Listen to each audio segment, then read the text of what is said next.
Selamat datang di Desa Adat Wairebo. Kamu tentu sudah tidak asing dengan foto desa yang unik yang dijuluki desa negeri di atas awan ini. Bahkan desa ini dianggap sebagai desa tradisional terindah di Indonesia. Kita akan berjalan-jalan ke desa yang dianggap desa misterius ini dalam waktu beberapa menit. Siapkan tenaga ekstra dan kencangkan sabuk pengamanmu. Kita akan terbang dari Jakarta menuju Labuan Bajo dengan jarak tempuh 2 jam 15 menit. Dari Labuan Bajo harus naik mobil menuju ke Ruteng, Kabupaten Manggarai sekitar 4 jam. Terus dari Ruteng perjalanan masih cukup jauh menuju Wairebo. Kamu harus melanjutkan perjalanan menuju Desa Denge dengan jarak tempuh 3-4 jam juga. Sampai di sini sebaiknya cari penginapan dulu, istirahat, soalnya besok harus jalan kaki yang cukup jauh. Nah, kita lanjut perjalanan dari Desa Denge, kita harus berjalan kaki lagi melewati bukit dan tanjakan di beberapa pos dengan jarak tempuh total sekitar 4 jam. Soalnya, memang hanya ada jalan setapak melalui hutan belantara menuju Desa Wairebo ini. Tapi jalurnya jelas kok. Biaya masuk ke desa ini sekitar Rp350.000. Tentu harga ini juga bisa berubah. Nah, jangan lupa siapkan air minum yang cukup. Pakai porter jika butuh. Dan tibalah kita di wilayah Desa Wairebo yang kalau ditotal nih bisa mencapai 13 jam perjalanan. Tapi segala lelah dan letihmu pasti seketika sirna karena terbayar dengan betapa indahnya pemandangan desa ini serta keramahan penduduknya. Eits, tapi sebelum berkeliling dan foto-foto, kita juga wajib nih memberikan sumbangan seikhlasnya kepada tetua adat. Setelah itu, kita harus ikut acara penyambutan sederhana yang digelar di rumah tetua adat. Di sana juga udah ada guide sebagai penerjemah kalau pengen ngobrol sama tetua adat yang menggunakan bahasa lokal. Setelah itu, guide akan mengarahkan kita ke salah satu rumah adat yang telah ditentukan untuk beristirahat dan muat hingga 20-30 orang.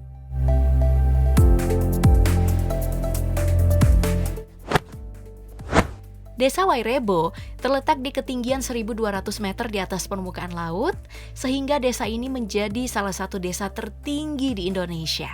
Makanya disebut sebagai desa negeri di atas awan, soalnya setiap pagi desa ini akan dihiasi oleh kabut tipis.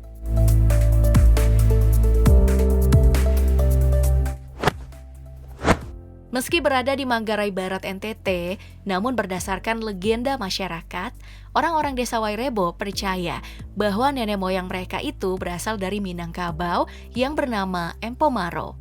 Ia berlayar dari Pulau Sumatera karena difitnah dan ingin dibunuh di kampungnya, sehingga ia pun memutuskan untuk melarikan diri. Ia dan keluarganya akhirnya sampai di Labuan Bajo, hingga akhirnya menetap di kampung Wairebo bersama istri yang ia temukan di tengah perjalanannya. Desa Wairebo sendiri sudah berumur 1.200 tahun dan sudah memasuki generasi ke-20. Dan satu yang penting nih, penulisan nama Wairebo sebenarnya nggak pakai spasi ya, jadi cuman satu kata. Dan penulisan Wae-rebo yang banyak digunakan media itu salah. Wae sendiri dalam bahasa Manggarai artinya adalah air.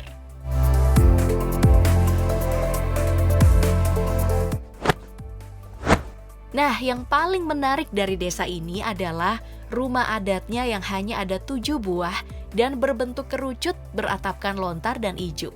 Rumah adat ini dikenal dengan nama Baruniang. Meski hanya 7 rumah, tapi tiap rumah dihuni 6 hingga 8 kepala keluarga loh. Mungkin dari jauh terlihat kecil, namun rumah ini sebenarnya terdiri dari 5 lantai dengan tinggi sekitar 5 meter dan masing-masing lantai memiliki fungsi yang berbeda-beda. Lantai pertama digunakan sebagai tempat tinggal dan berkumpul dengan keluarga yang disebut lutur, yang terbagi menjadi 3 bagian. Ruang terluar sebagai ruang keluarga, lalu ruang-ruang yang disekat dengan papan kayu sebagai kamar-kamar keluarga yang tinggal, serta dapur yang terletak di tengah. Lantai kedua digunakan untuk menyimpan bahan makanan disebut dengan lobo. Lantai ketiga difungsikan sebagai penyimpanan benih pangan disebut lentar.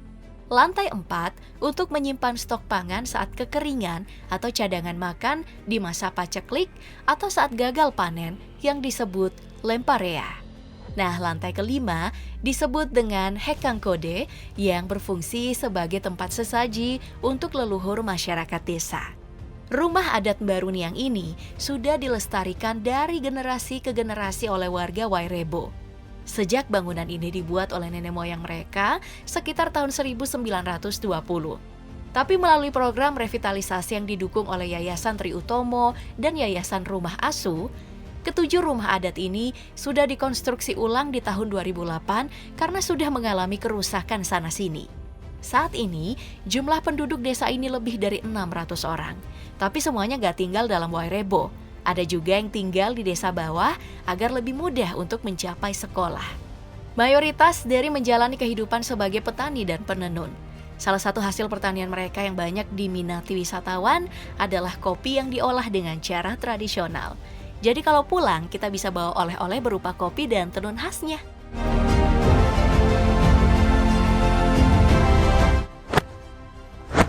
Nah, kalau berkunjung ke desa ini pada bulan November, kamu akan merasa beruntung banget. Soalnya pada bulan ini setiap tahunnya mereka akan mengadakan upacara adat Penti. Sebuah perayaan sebagai bentuk rasa syukur atas panen tahun ini, sekaligus ritual meminta perlindungan keharmonisan untuk kehidupan mereka di tahun-tahun berikutnya.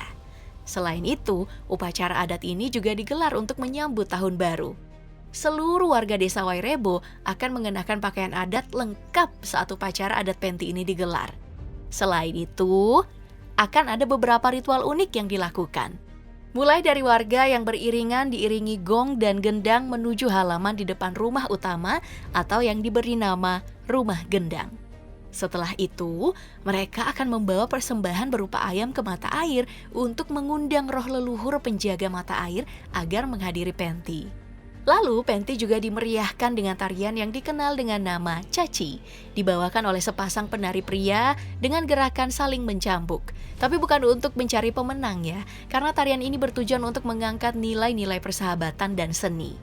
Tak hanya itu, arak-arakan ini juga akan menyinggahi batu yang diberi nama Watu Pantas sebagai simbol pertobatan bagi para pendosa, serta menyinggahi beberapa altar batu lain juga kuburan.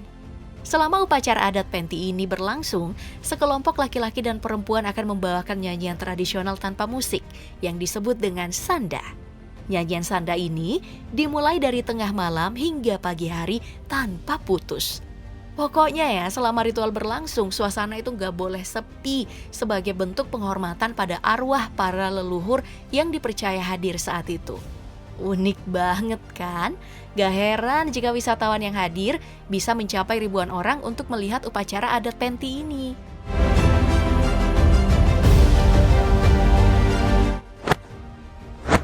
Gak heran pula dinobatkan sebagai warisan budaya dunia atau UNESCO pada tahun 2012 lalu dengan menyisihkan 42 negara lainnya.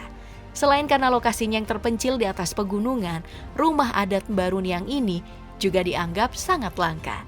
Tahun 2013, bahkan rumah adat ini menjadi salah satu kandidat peraih Aga Khan Award, sebuah penghargaan prestisius di dunia arsitektur.